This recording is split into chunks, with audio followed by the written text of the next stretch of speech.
Welcome to easy study hub. तो आज हम सीखेंगे मैचिंग फॉर अलिफ बातासा। चलो अब बताओ कि अलिफ को किसके साथ मैच करेंगे बच्चों? अलिफ को इसके साथ। शाबाश।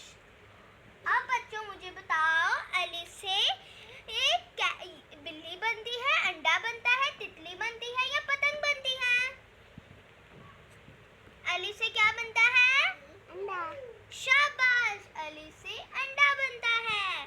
चलो अब साइफा आओ और बे को क्यों मैच करो, बे को मैच करो।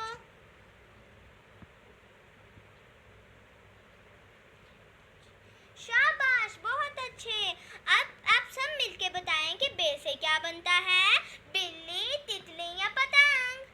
बिल्ली। शाबाश, बे से बिल्ली बनती है। अब शारिब आओ और पे को मैच करो। शाबाश, पे से। अब सब बच्चे मुझे बताएं पे से क्या बनता है,